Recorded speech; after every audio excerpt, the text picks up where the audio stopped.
Buen día con todos los presentes, soy el médico Ricardo Rojas. En esta oportunidad vamos a hablar de la digestión y absorción de proteínas.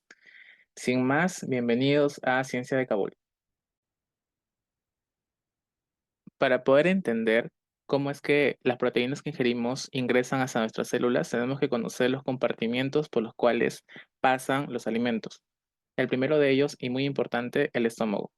Cuando el alimento llega a esta zona inferior del esófago, debe ingresar al estómago a través de una compuerta que es el esfínter cardias y se encuentra con las estructuras del estómago, que es el fundus, el cuerpo y el antro, y una compuerta de salida que es el esfínter pilórico. Toda la estructuración del tracto gastrointestinal tiene algunas particularidades y similaridades. Tienen en común que todos están conformados por una mucosa, una submucosa, una muscular y una capa adventicia en todo su recorrido. El estómago tiene la particularidad de tener unas zonas que se denominan criptas, en las cuales encontramos glándulas gástricas que van a producir muchas sustancias para digerir las proteínas. El duodeno le continúa y es importante porque empiezan a aparecer estas estructuras que son las vellosidades, que son las encargadas de la absorción de los nutrientes, en nuestro caso las proteínas. Y otro componente importante es que en la segunda porción del duodeno desembocan los jugos pancreáticos y también los jugos biliares para la digestión. Y ahí le continúa el yeyuno, zona de más absorción porque se encuentran más vellosidades disponibles. Ya para el ilion y el colon, la absorción es menor porque las vellosidades disminuyen. Entonces, vemos de esta manera que la absorción es mucho mayor en el duodeno de nutrientes, en el yeyuno regular y ya para el ilion y colon mínimo. Ahora veamos un poco más de cerca cómo es la estructura de una glándula gástrica. Podemos ver que en la zona de las criptas, las glándulas contienen una empalizada de células muy importantes que ven por aquí, que denominamos células de la mucosa. Estas células, como dice su nombre, se encargan de producir mucus, moco, que protege el estómago. Acá hay otro grupo de células muy importantes, que son las células parietales, que se encargan de producir el ácido estomacal. Hay más grupos celulares de interés, pero por aquí nos importa este grupo de aquí, que son las células principales o chief cells, porque producen un grupo de enzimas, pepsinas principalmente, que es la encargada de degradar las proteínas. Ahora, veamos cómo es la dinámica un poco más de cerca de estos dos grupos de células muy importantes, las células principales y las células parietales. La función de la célula principal o chief cell es producir una enzima que se denomina pepsinógeno. Entonces, aquí vemos estos gránulos que liberan esta enzima. Muy importante. Para que esta célula pueda liberar la enzima requiere un estímulo. El estímulo está en este lado, que es un receptor que denomina ese receptor muscarínico M3, ¿sí? M3, que tiene que ser activado con acetilcolina. Y por lo regular, la acetilcolina viene del plexo de nervios parasimpáticos que inervan esa zona. Una vez que se produce la célula pepsinógeno, se tiene que activar. Para que se pueda activar necesitamos tener un pH adecuado. El pH rango adecuado para eso es de 1.8 a 3.5.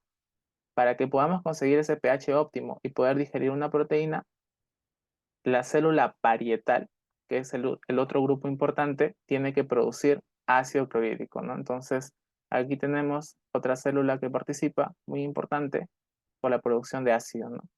Ahora, para que la célula parietal pueda producir ácido, se puede activar de tres grupos celulares diferentes. Receptores de histamina, que son los receptores H2, se activan con histamina. Acetilcolina, que son los receptores muscarínicos M3. Y los receptores de gastrina, que se activan con gastrina, ¿no? Tres estímulos de interés importantes. Una vez que ya el pepsinógeno es activo, ahora es pepsina, ya puede empezar a digerir proteínas, ¿no? Por ejemplo, esta es una proteína que hay que digerir. Cuando se digieren las proteínas en el estómago, porque esto pasa en el estómago, los residuos que suelen quedar con mayor frecuencia son polipéptidos que conocemos como peptonas. Entonces, la primera digestión genera peptonas en el estómago. El contenido alimentario va a seguir su recorrido y va a ingresar al intestino, al duodeno. El duodeno tiene tres partes, una primera porción, otra segunda porción y una tercera porción. La más importante es la segunda porción porque en esta porción hay una conexión para el ingreso de jugo pancreático y jugo biliar. El páncreas deja el jugo pancreático a través de el esfínter de Oddi a esta porción para la digestión de proteínas. El páncreas tiene una zona de células que denominamos células exocrinas. Entonces, estas son las que producen el jugo pancreático. El cúmulo de células endocrinas producen hormonas que van a la sangre. Una vez que el jugo pancreático es liberado en la segunda porción del duodeno, va a estar en contacto con el contenido gástrico, ¿no? El quimo, que conocemos como quimo, las proteínas para ser digeridas. Este jugo pancreático es rico en enzimas que van a degradar las proteínas, más de lo que ya habían sido degradadas en el estómago. Tenemos estas cinco enzimas muy importantes, pero cuando son secretadas, están inactivas. Para poder activarse, requieren de otra enzima para empezar todo el proceso de digestión. La primera en activarse es el tripsinógeno. Si el tripsinógeno no se activa, no se activa nadie más. Entonces, el tripsinógeno puede ser activado por unas enzimas que están justamente en las células del intestino, en su membrana. La célula contiene esta enzima que es la enteroquinasa. La enteroquinasa activa el tripsinógeno para formar la tripsina, que es la enzima activa. La tripsina va a actuar sobre el mismo tripsinógeno para activarla más, con el objetivo de obtener más tripsina. Cuando hay buena cantidad de tripsina, se van a activar las demás enzimas. Para obtener la activación, la quimiotripsina, la elastasa y las carboxipeptidasas. Todo ese grupo de enzimas ya activas van a ir a los restos de la digestión estomacal, que son polipéptidos, peptonas, puede haber proteínas enteras, puede haber oligopéptidos. Van a ir para poder cortar y digerirlas más. Continuando, el proceso de la digestión puede terminar en los siguientes productos: proteínas enteras, porque hay proteínas que se resisten a todo el proceso previo. Pueden haber peptonas, que son polipéptidos, oligopéptidos o, en el mejor de los casos, aminoácidos pequeñitos, ¿no? Aminoácidos libres. Ahora hablemos un poco de cómo es el destino de las proteínas enteras, intactas, que llegan al intestino y las peptonas. Resulta que estas proteínas pueden seguir su camino, ingresar al enterocito y no solo eso, sino podrían incluso llegar hasta la sangre de manera intacta, sin ser digeridas. Ese proceso se sabe que puede ser hasta el 10%. El 10% de las proteínas ingeridas pueden llegar intactas a la sangre. Pero aquí un dato, ¿no? Eso se da en el enterocito. Hay otro grupo de células que están en el íleon principalmente, que se denominan células M, que son parte de un complejo inmunitario a nivel intestinal, que absorben hasta el 50% de proteínas intactas, pero las proteínas intactas que dejan pasar son antígenos para modulación inmunitaria gastrointestinal. Ahora, eso pasa en el enterocito con el 10% de las proteínas que se puede ingerir, ¿no? Que llegan intactas. ¿Qué pasa con el 90% de esas otras proteínas? 90% pues sucumbe ante la digestión intracelular, ¿no? Estas vesículas que se forman, que ingresaron por esta zona, que son sistemas complejos de endocitosis, con proteínas muy importantes, tipo caveolinas o sistemas de clatrinas en zonas de alta concentración que se denominan balsas lipídicas, generan esta vesícula se puede fusionar con un lisosoma y ya descargar enzimas proteolíticas para totalmente degradar esta proteína. El objetivo al final es tener péptidos pequeños, ¿no? En el caso de los polipéptidos y peptonas es similar su destino. El objetivo es conseguir del cúmulo más grande de la macromolécula componentes más pequeños como oligopéptidos. Estos oligopéptidos intracelularmente también deben ser degradados hasta llegar a ser aminoácidos para su absorción. Antes de poder hablar acerca de cómo es la absorción de los oligopéptidos y aminoácidos libres, tenemos que ver un poco las familias de transportadores que hay en los enterocitos y en otros grupos celulares que absorben aminoácidos. Entonces vemos que hay transportadores de diferentes sistemas. Acá están los sistemas, ¿no? Un sistema muy importante del que vamos a comentar es el B0 y el B minúscula 0 más, ¿no? Pero hay muchos. En esta tabla muy didáctica sacada de esta fuente de artículos, tenemos los nombres específicos de las familias, los aminoácidos que absorben, el mecanismo, si es un simporte, un antiporte, etcétera, si son dependientes o no de iones para el transporte y su expresión dónde está, ¿no? Por ejemplo, el sistema A se expresa de manera ubicua, se lo encontramos en todas las células. Este sistema del sistema A, el subtipo CLC38A4, se expresa solo en riñón, ¿no? Entonces, eso también considerar, ¿no? Y es si se expresa o está presente en el intestino. Y acá especifica si están en la membrana apical o están en la membrana vasocelular, ¿no? Entonces, toda esta información es súper relevante para entender, ¿no? El proceso. Entonces, como comentamos, nos interesa dos grupos en específico, ¿no? El B0, el B mayúscula 0 y B minúscula 0 más. Entonces, veamos aquí cómo es el proceso de absorción de los aminoácidos. Entonces, todo empieza con los oligopéptidos que quedaron de la digestión previa de proteínas. Estos oligopéptidos, que pueden ser cadenas de hasta 20 aminoácidos, van a chocar con diferentes proteínas que están en la membrana apical del enterocito, que son peptidasas de membrana.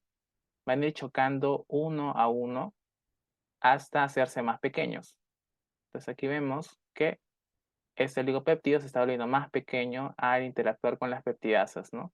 El objetivo de estar interactuando con cada peptidasa es llegar a ser aminoácidos, ¿no? Al final ser lo más pequeño posible. Pero al ser una porción grande de fragmentos de oligopéptidos, no todos son completamente digeridos. Entonces vamos a tener una porción importante de oligopéptidos disponibles. Entonces aquí es importante entender que la absorción de aminoácidos se puede dar por oligopéptidos o por aminoácidos libres. Entonces veamos cómo es la absorción de oligopéptidos primero, ¿no? Se sabe, según las investigaciones, que se pueden absorber hasta tetrapéptidos, o sea, oligopéptidos de 4, oligopéptidos de 3 y oligopéptidos de 2. Entonces, estos van a ser susceptibles a ser absorbidos por un mecanismo de transporte. Es un SynPort, un sistema, un transporte activo secundario que se denomina PEPT1. Entonces, este PEPT1 que lo vemos ahí, por ahí vamos a absorber los oligopéptidos, ¿no? Que ingresan por PEPT1. Genial. Desde incluso tetrapéptidos, tripéptidos y dipéptidos. Este SynPort está eh, ayudado por una gradiente de protones de hidrógeno. Entonces, si no hay un ambiente rico en protones de hidrógeno o un ambiente ácido, no pueden ingresar esos oligopéptidos. Vemos aquí que junto con cada oligopéptido ingresa un protón de hidrógeno. Esos protones de hidrógeno vienen de los jugos gástricos. Entonces, por eso es importante que se produzca mucho ácido al momento de la digestión proteica, para impulsar la absorción de estos oligopéptidos. Ya cuando ingresan al enterocito, se encuentran con peptidasas del enterocito, peptidasas del citosol, y las van a digerir para transformarlas en aminoácidos libres, ¿no? Diferentes peptidasas intracelulares.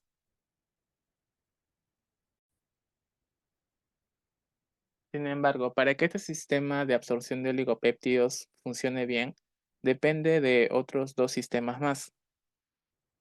Aquí presentamos uno de ellos, que es un antiport de sodio, protones de hidrógeno.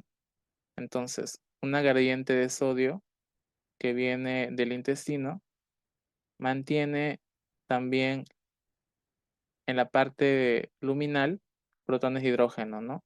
Pero un intercambio, un antiport. Entonces, este sistema es importante también para la absorción de oligopéptidos. Y no nos olvidemos acá de otro sistema que vamos a encerrarlos a los que son importantes aquí. Es el sistema de un transporte activo, una bomba de sodio-potasio. Este sistema, en contra de la gradiente, saca sodio y mete potasio. ¿Por qué? Porque al estar ingresando sodio, en algún momento el sodio va a aumentar mucho y cuando hay demasiado sodio en el intracelular, la gradiente ya no va a ser favorable. Entonces necesitamos sacar este sodio para mantener la gradiente de ingreso de sodio de afuera. Y esto que pueda sacar los protones de hidrógeno para que puedan ser usados para la absorción de ligopéptidos. Entonces ya vimos esta perspectiva. Ahora vamos a ver la perspectiva de la absorción de aminoácidos libres. Ahora, para la absorción de aminoácidos libres, podemos decir en resumidas cuentas que existen tres sistemas. Sistemas dependientes de sodio, sistemas independientes de sodio y sistemas de transporte pasivo o difusión pasiva. Tenemos sistemas de transporte en la zona de la membrana apical, que es esto, y sistemas de absorción en la membrana vasocelular, ¿no? La que va a conectar con el vaso sanguíneo. Ahora, veamos un poco de ellos con algunos ejemplos representativos. Aquí tenemos un transporte dependiente de sodio, que es el sistema B0AT1. Este está sacado de la bibliografía comentada anteriormente del cuadro de transportadores. Entonces, este transportador permite el ingreso de aminoácidos neutros. Claro que hay diferentes transportadores, pero este es para aminoácidos neutros. Entonces, ese podría ser el caso de la absorción de aminoácidos libres tipo fenilalanina. Tipo fenilalanina, café. Entonces, para que pueda ingresar este aminoácido necesita de sodio. Tiene que haber sodio para que pueda ingresar. Le da la fuerza para ingresar. Una vez que ingresó, pues ya está en el enterocito, eh, disponible para su siguiente destino. También hay sistemas que no dependen de sodio, como el sistema B0 más, B minúscula 0 más. Este es un transportador importante para aminoácidos básicos y algunos aminoácidos neutros. No depende de sodio, es un transportador, entonces al igual no requiere, ingresa el aminoácido, ¿no? Ahora, recordemos que los aminoácidos tienen estructuras químicas con diferentes cargas, algunos son no polares, otros son más lipofílicos. Entonces, hay aminoácidos que pueden ingresar por fenómenos de transporte de difusión pasiva. Entonces, pueden simplemente atravesar la membrana y ya, ¿no? Por un proceso de afinidad. Ahora veamos la perspectiva de los transportadores en el lado de la membrana vasocelular. Se sabe que gran parte de estos transportadores no están conformados por un solo sistema proteico. A veces son juegos de dos sistemas proteicos en la mayoría de casos, pero se los ha clasificado de acuerdo también a su dependencia de sodio y otras características más, como qué aminoácidos dejan pasar y otras características. Entonces tenemos dos grupos importantes. Los transportadores de este lado del vaso celular que no dependen de sodio, como este caso. Este transportador del sistema L no depende de sodio, es un antiport. Y tenemos este otro transportador vasocelular que es un antiport, pero que sí depende de sodio. Según la bibliografía, los transportadores que dependen de sodio tienen una tendencia a guardar los aminoácidos en el enterocito. Entonces, como podemos ver, en este caso, este es un antiport que está sacando aminoácidos de carga positiva, o sea, aminoácidos básicos, y está metiendo aminoácidos neutros. Pero, según la bibliografía, la mayoría de estos transportadores que dependen de sodio, su función principal es guardar o llevar aminoácidos al enterocito para promover el metabolismo del enterocito. Por ejemplo, aminoácidos importantes para su metabolismo como arginina.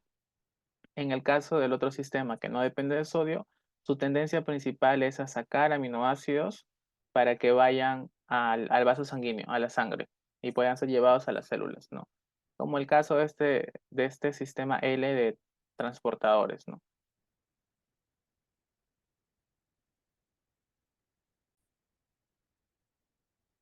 Ahora, aquí un dato súper importante. La absorción de péptidos, sobre todo dipéptidos, es mucho mayor que la absorción de aminoácidos libres. Eso está documentado por diferentes estudios.